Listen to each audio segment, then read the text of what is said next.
Alright, welcome back to this week's video, which I'm titling The Winds of Change. Great song, by the way. So, this week's not going to be too long, basically because the point of the video doesn't really need to be fleshed out too much. But first, let's start here.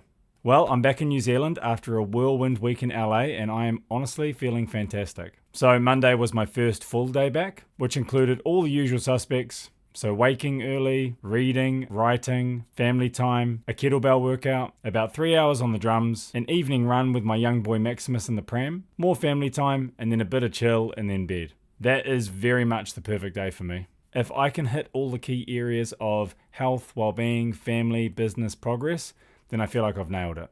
So before I kick off into the point of this video, I should probably acknowledge the elephant in the room. How am I feeling about the Primus audition now that it's been a week or so?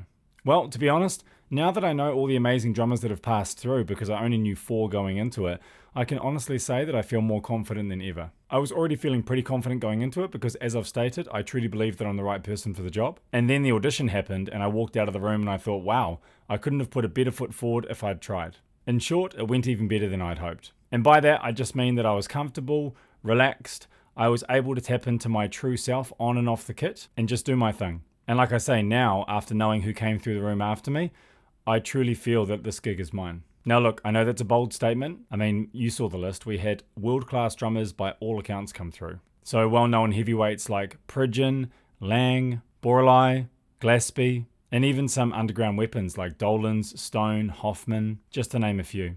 Only monsters came through that week. But like I say, even now knowing that, I still feel confident that I'm the right person for the gig. And this is probably the only context where I'd feel this confident after an audition with these monsters on the list. Because that's what it's about here, right? Context. Now, as I've stated, this doesn't mean that I'm going to get the gig. And also, please don't confuse confidence for arrogance here. I'm just assessing these things based on what I think and what I see. It just means that I feel that I stack up well, even against these incredible players in this context specifically. The thing to keep in mind here though is, regardless of how I feel about it, I have no idea about what they want from their next drummer. Yes, Primus has a history that needs to be honoured live. All the great music that we've come to know and love, which I will say I feel like I honoured really well in the audition. But they have a future that needs catering to as well. And it's that part that only Les and Larry really know. They want to keep writing and recording going forward and are very much considering that in this process. So we actually started with about a 30-minute free-form jam where I felt like Les was sort of feeling me out in terms of my ideas and the jam. But I feel I managed to put my best foot forward and just do what I do. Now, I'll go through this whole process in the coming weeks, so a full rundown of the audition itself, a sort of play-by-play. But rest assured, they multicam filmed each audition and put a lapel mic on me from the moment I walked in the door. So they've got a ton of content, which I'm certain they're going to be rolling out over the coming weeks too. And if you like a little bit of eye candy and want to see the kit that I was using in the audition, and even some photos of the room itself, I'll link the post below that I posted just after I did my audition. So, moving on, what's the point of today's video? Well, simply to let you know that earlier in the month, I made the call to leave Black Comet. Now, this will be relevant news to some of you, and it won't be relevant to many of you, I'm sure. But this is important to me as it has occupied 3 years of my life. So, as with everything, I'm choosing here to talk about it a little bit more honestly and a little bit more candidly. So firstly, this decision is in no way, shape or form related to any recent opportunities. Meaning, I didn't quit Black Comet because I went on the road with Natasha Bedingfield, nor did I quit Black Comet in the hopes of getting Primus. Not at all. In fact, I actually can see a world where Primus and Black Comet could coexist with me playing both of those gigs if I was to get the Primus gig. But if I wanted to still play in Black Comet. And I don't. Now, as we all know, with bands, there's a lot that goes into them. And I could break this down to probably 20 to 30 individual reasons as to why I've decided to leave Black Comet. But in short, I just don't find it creatively fulfilling anymore and haven't for some time now. Now, I started feeling this way about 18 months ago, but decided to wait, see how it goes, give it the benefit of the doubt, and I suppose just ride it out. Because you never know how you're going to feel in a few weeks or a few months, right? Wrong.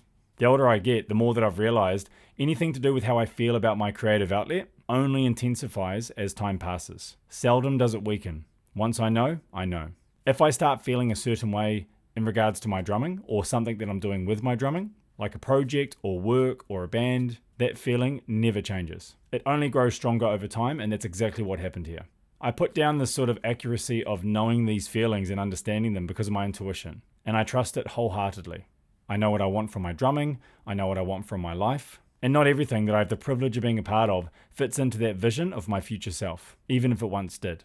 I play the drums because I love them, plain and simple. I am obsessed. Every time I touch my drums, it's because I want to connect with them. So for me, to commit time and effort to a project, 3 years in Black Comet's case, I need to love it. And I no longer do, and I haven't for some time now. So as I say, with a heavy heart, I made the call at the start of the year. Now, was it easy? No, I love those guys.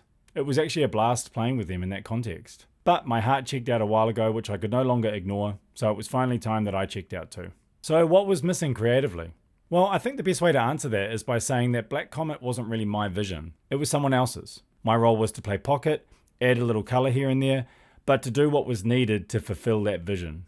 Now look, in a session context, that's totally fine. I love my craft and I absolutely love doing session work for artists. I absolutely love seeing them light up when that vision was able to come to life and I was able to assist in that. But like I say, for me, that only really works in a session context, and Black Comet wasn't a session. I was an active member of the band. This is something that I had to invest a lot of time and effort into, and after 3 years of doing so, I just couldn't do it anymore. So what now? Well, to be honest, much the same. Keep prioritizing my growth on and off the kit. As always, I'll show up for my craft daily, log the hours, and keep pushing this instrument as far as I possibly can within the brief time that I have here. Yeah, but what about projects and bands? Man, honestly, I never worry about that. And to be honest, I never really have. There's always bits and pieces on the go. Actually, later today I have a recording session.